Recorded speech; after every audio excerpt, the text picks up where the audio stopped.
Are you tired of spending your hard-earned money on purchasing new glasses? Well, that's all about to change. With SpecFix, they allow you to save money and keep your favorite pair of glasses, and taking the hassle out of the waiting time. It's an instant fix with SpecFix, and for the low cost of $6 for 2 in a pack, this is a no-brainer. SpecFix is a unique device that allows you to repair the arm of your glasses instantly. You can check them out at specfix.com. That's SPX fix.com. SPXfix.com.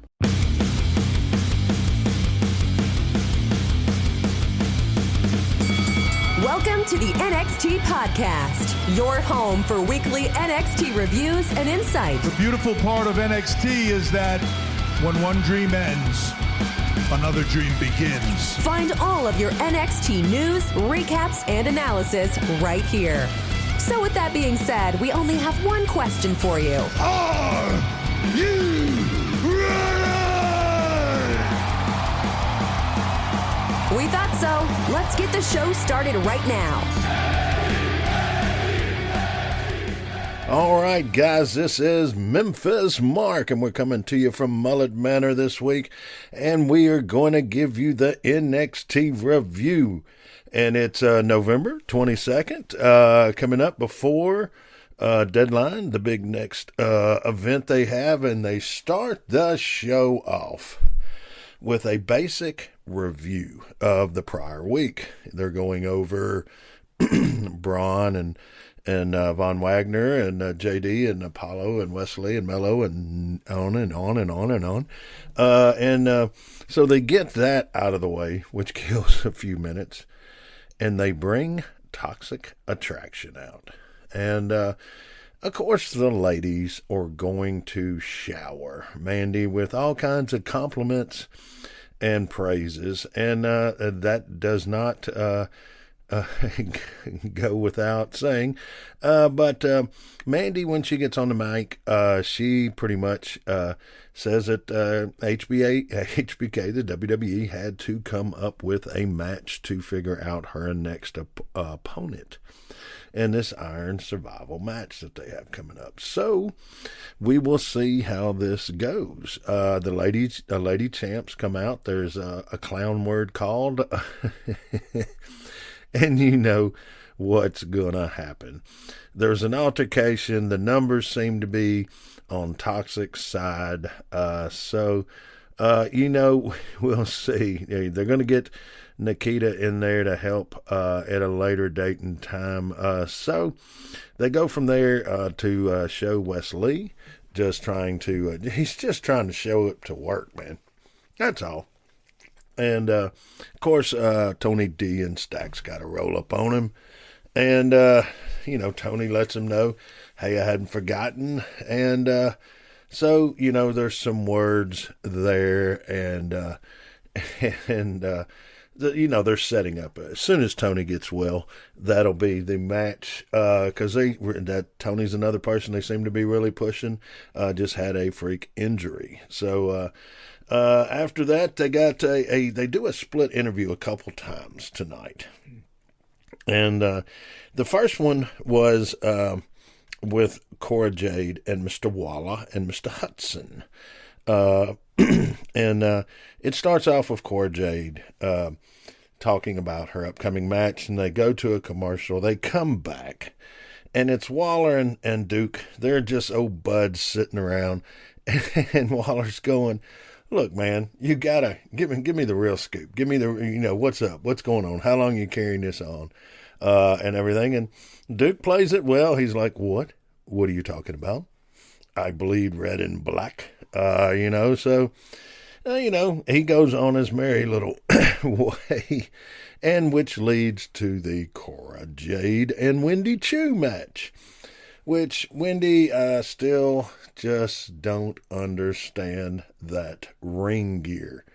But if it works, she's selling T-shirts. People like her, okay. In this match, man, it's a match that fills time. Is basically what this goes. Cora seems to be, she does good on offense, not so much on defense. In other words, she doesn't sell very well yet. And I've seen a progression in her, so she is getting better. It's just she doesn't, it makes her look like her timing's off when her timing's not so much off as she just didn't do one particular angle right or one way right. It's a multiple of things, but it just makes her seem a little off. Wendy does some good moves, gets a big foot in there, kick or so here, but the kendo stick ends up being involved. Of course, and she uses it on Wendy without using it on Wendy. So it boils down to the stick gets brought into the ring, which distracts Wendy, which allows Cora a chance to get the drink, Wendy's drink that is, and throw it in her face, which the ref never notices the drink all over the mat. But anyway, it distracts her. Cora's able to roll her up, pin her, and that match is over. But at the end of the match, Wendy does do a great sell. She's crying, looks good, but, and I don't want to sound like the bad guy here, but her eyelash had come off and it was on her cheek. And that's all I could focus on was that eyelash.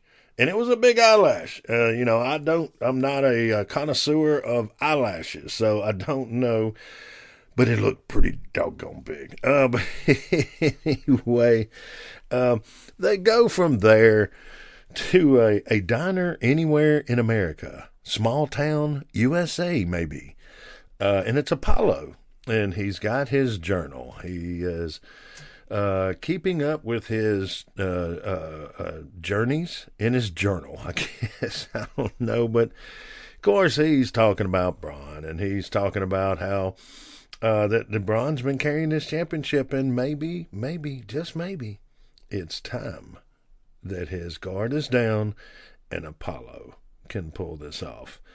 And this is one of the other split interviews I was talking about, Kiana James and Big Body Javi.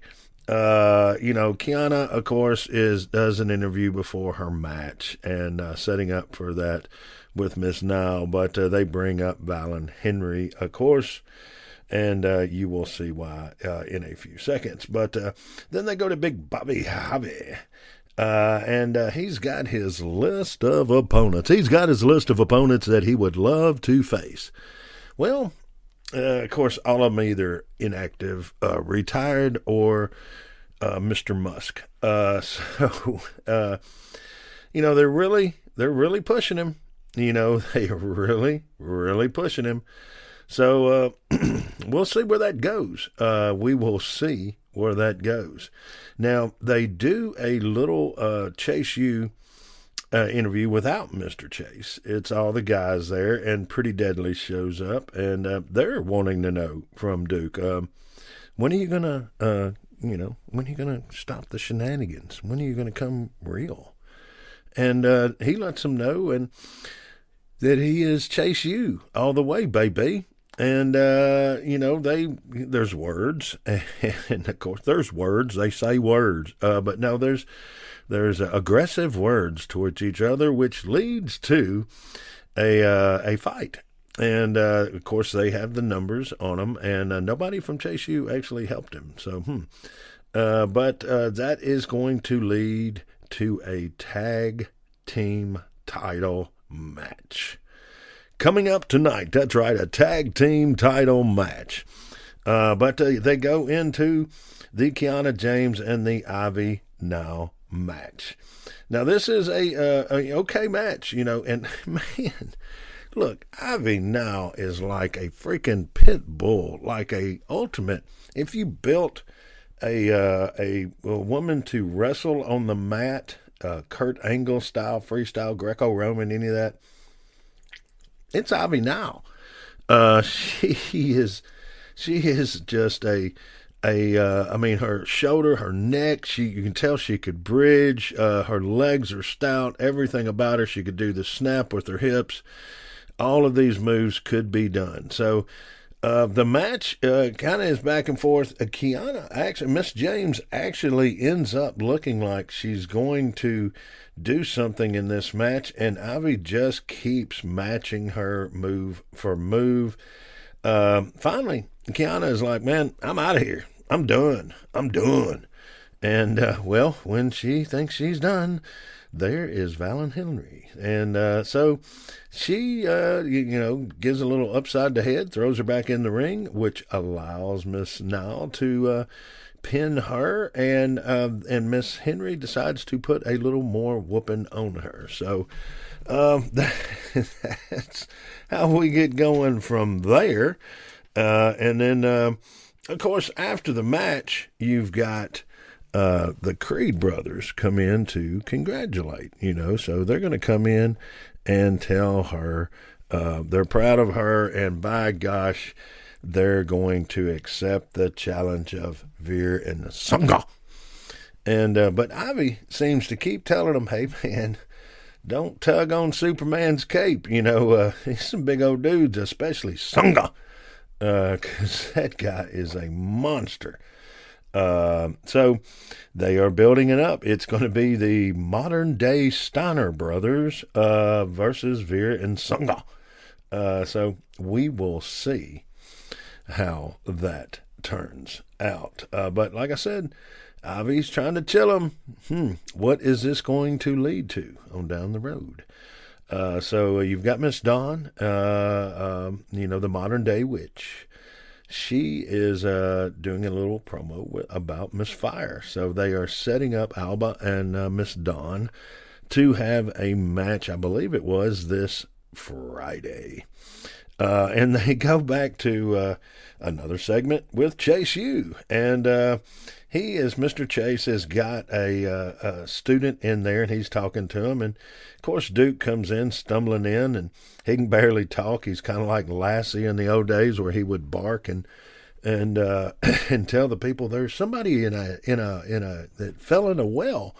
But he would pretty much lets him know that they have a tag team match, which in turn lets Mr. Chase do his signature, well, what the kind of, move. And, from there, we go to what I think was kind of interesting. We have been hearing of this Scrypts. Scrypts has been coming. Scrypts has been leaving messages. Scrypts has been everywhere. And Scrypts comes out. Not a big guy. A little familiar, but he walks the outside pads and between the fans and the outside of the ring, and he does a freaking phenomenal leap into the ring. I don't know if there was a springboard down there. I almost think there had to be. But if not, whichever, it was freaking awesomely gymnastic. But it was a good jump in. And during the match, because he does fight the fighting jabronis, and so there's a lot of jumping, and it was Reggie. I think it was Reggie. It's just my opinion. Y'all remember Reggie? Yeah, Reggie. I think it was Reggie. But from there, all right, I still say it was Reggie. But they're going to go to Schism. You got Gacy and Fowler and Reed and Averine.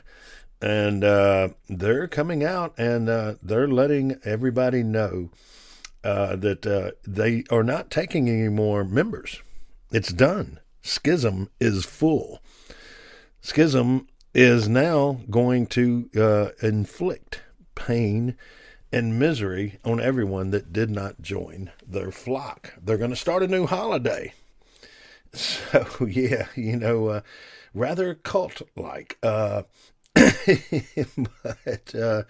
And Eva goes out and picks somebody from a crowd, and the crowd actually starts hollering, "Sacrifice!" And of course, they play it off, and Mr. Gacy does his his talk through, and then of course he thanks him for being a sacrifice.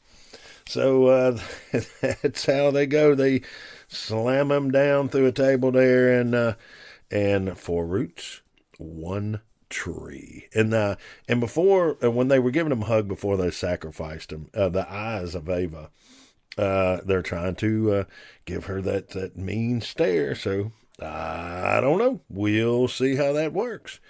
From there we go to a trick promo, and Mr. Wesley is out there, and I got to say, this was some of the worst acting I've seen. Trick was terrible. It was so scripted. It just was not. It's almost comical. If you go back and look at it, it is definitely comical, which is going to lead to a little little something near and dear to my heart. But it's Braun in his fishing boat. And he goes out there and he explains pretty much how wrestling is kind of like changing baits to different seasons, to different atmospheres and areas. So, wrestling, fishing, going right along. I don't see any professional Bassmaster fishermen ever jumping into the ring. I could be wrong. But a nice boat Braun has there, I will say that. But they go from that to Zoe Stark and Sol Rocco. And man, Miss Rocco is she has got the look, she's got the size, she's got the athletic ability. She is just new. Now, sometimes in the past, I have seen projects that looked fantastic, and they never panned out. Now, I'm not going to wish this on this young lady, but man, if they figure this out, she is going to be someone that could be around for a long time. Yes, she's a gymnast and she has that, but she seems to have some wrestling skills. She is learning. I do see the progression in her. So it kind of surprised me, that some of the moves she did, they were just a tad slow. So, and Zoe carried her in this match, and Zoe, man, she is coming with these old school blows, this Arn Anderson, Tully Blanchard kind of just, it was good. And, Ruka goes for a move. She misses a drop kick, which allows Zoe to power slam her or do a move, and then she wins, and then she proceeds to get ready to whoop on her for a little bit, but never fear, Nikita Lyons is here. And she runs out, and look, she jumps in, and the way her mannerism and the way she was taking the punches that were coming at her were very realistic, very good.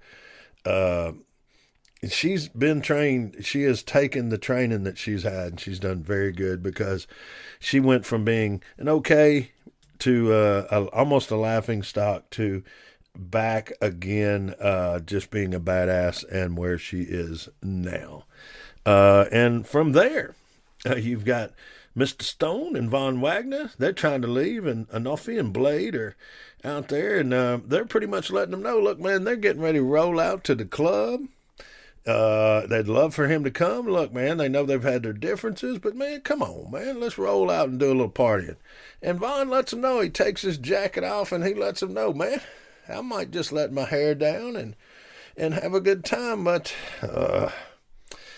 then he says he would never be caught dead with losers like them, and he proceeds to kick the crap out of both of them. And Mr. Sweater, man, that gave last week, I think it was last week or the week prior week, the whole speech, no, it was last week, the speech about how his father got him those sweater vests, and how proud he was to wear him. Well, what does old Vaughn do? You know what he does.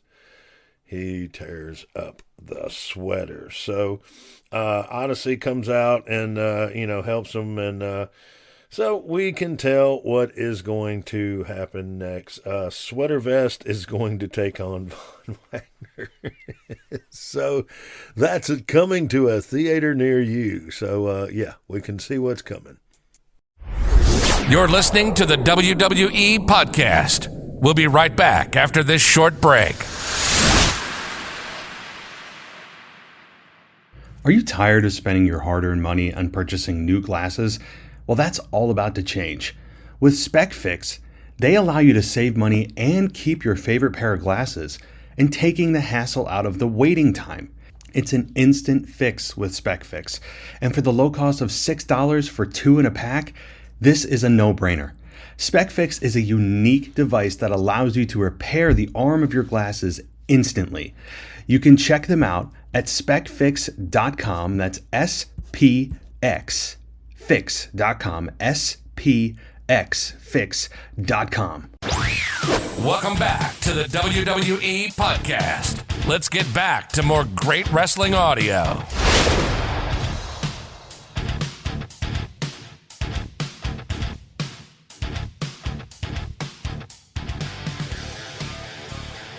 Well, they're going to start with Charlie Dempsey trying to build him back up, and they're doing him in a mannerism of the old school. Of course, he's British, but, Billy Robinson and everyone like that, they're using that as the model that he's coming from.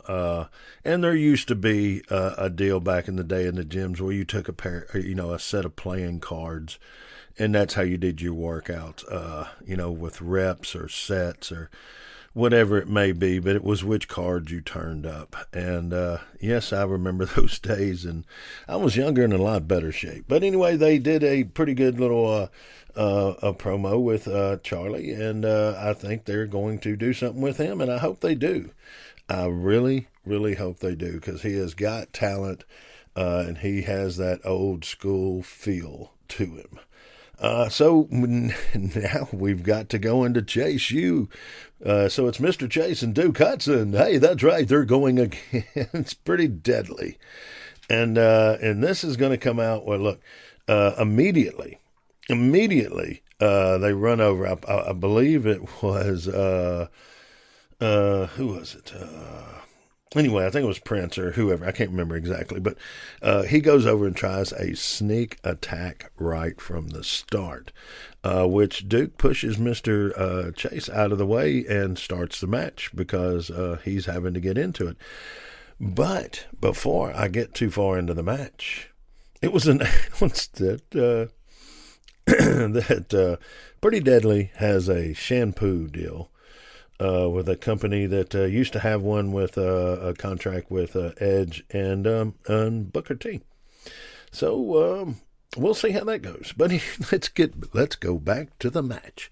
But you've got the match is pretty good. Duke ends up saving Chase several times. Chase seems real stiff. He's got his moves. I mean, he gets to do his stomp, and there's a couple moves they do together that were so Rock and Roll Express. It's like they watched the freaking tape and did it. So, and you've got Pretty Deadly with their quick tags and big drop kicks and everything. So, and Mr. Chase gets to do his stomp and everything. But at one point in time, Prince is thrown out of the ring, and it knocks down Thea Hale, which which means that Duke is going to go over and check on her. She's a damsel in distress. She has been knocked down, so he goes over to do that. And when he does, that's when Mr. Chase, which has been beaten, battered, and probably should not have been tagged into the match anyway, gets double teamed, and Duke does not get back in time to break up the pin. So we have a win for Pretty Deadly again. Pretty Deadly though, man. I can see them, maybe a faction, or I don't know. I could see them being brought up soon because they've got. I think they're ready. I do. But they do a short little promo with the ladies champs out there, and with Nikita, and she allows herself to be offered up to help them next week against Toxic Attraction. And man, when you look at the size of the ladies champs and Nikita. Okay, anyway, we're gonna go into the Melo Wesley North American title match with no trick. And Melo's got a shirt on that says him.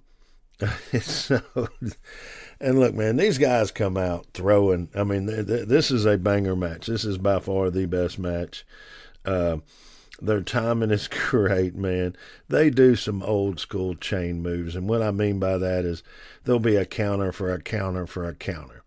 One guy will, go through a whole a section of offensive moves and will be kicked out of the pin, and the other gentleman or lady, which in this particular situation, gentleman, will do his whole genre of offensive moves, and the other person will kick out. But these are some good matches. And man, at one time Melo lands like a double pump kick. I mean, you just think the match is over. And you know what? Melo kind of reminds me, the way he does some of his moves, the quickness and the intensity of when he does the spring, it reminds me a little bit of when the first time I saw the Great Muta, when they first brought him over to America. And he was just, it was the way he did his moves, his mannerisms in the ring. He was just so different and so fast. And that's the way Melo is. Now, so is Wesley. So is Wesley. And Wesley probably needs the title on him more than Melo does. But this is a banger match, man. And look, Wes does a great job in his selling.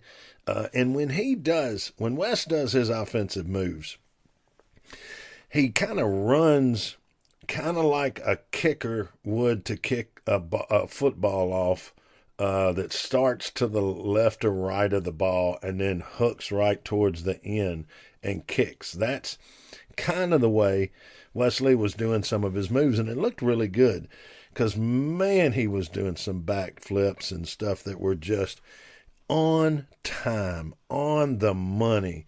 And he was using his ankle foot to be the fist on these back flips, and man, he looked good. They were trading punches. I mean, just everything was fantastic. But of course, you got to have Trick run out. Now, this is what I don't understand. Trick ran down, and a hat that he didn't have the band on it looked like in the back, the adjustment band. So it was barely there. And it was because of his ponytail. I know why, it wasn't done so he could slip it on.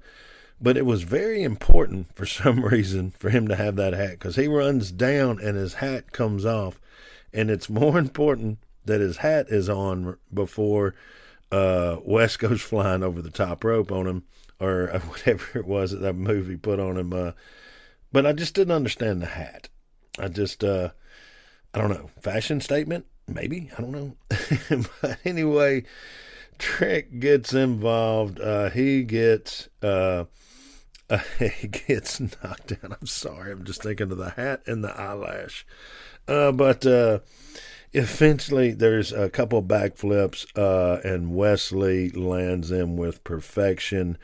Ends up with a move that Melo literally rolls from his reaction from the move, and his ankles are in the air, which allows him to grab them and pin him with a solid pin. And look, every one of these pins on both of these guys were like deep hooks.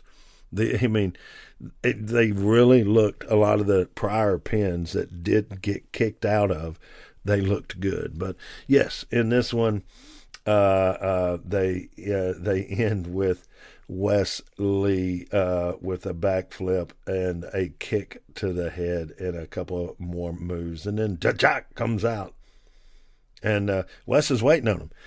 Wes, they do a little promo on the jumbotron there, and it shows like a cage, like bars on a jail cell or something coming around, and then they open and close, and the next thing you know, that is it's behind him, and he's laying justice down, folks.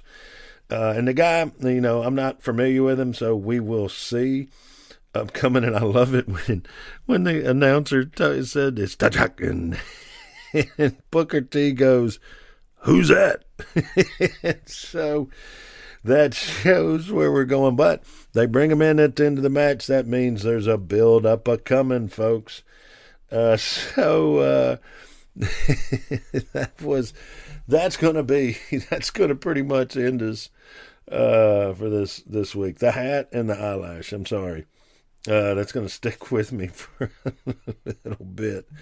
But let me see. Let me check some notes and make sure that I'm not leaving anything out. But I do want to thank all the nice messages and everything I got. Everybody is extremely nice, nice people out there. I was not expecting this. All of a sudden my email gets just lit up. But anyway, I'll tell you what, guys, I believe that is it. That is everything. So we're going to go back and end this thing then. And I end this every week, and I mean this sincerely. When I say rescue and spay and neuter, some people may not think I'm as serious as I am, but I definitely am. Rescue if you can. I rescue animals myself, and I'm just in a situation where I can. But if you possibly are, please do. This is the time of the year. It gets cold, and when you think about buying your kid a puppy for Christmas or for the holidays, think about adopting. But anyway, rescue if you can, and spay and neuter. Cats, dogs, whatever. So that is my soapbox for the week. So we're just going to go ahead and end it there, because this is Memphis Mark. You know what? I'm out.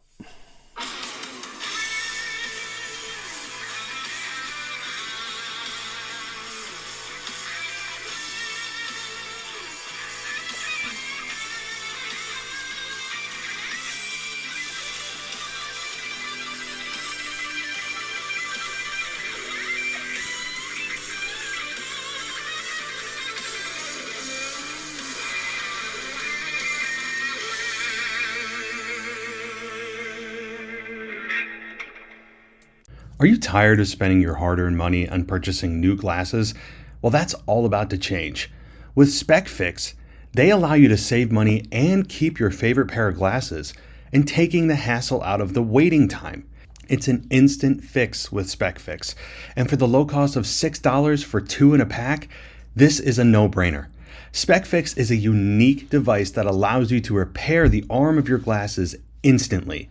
You can check them out at specfix.com. That's SPX fix.com. SPXfix.com.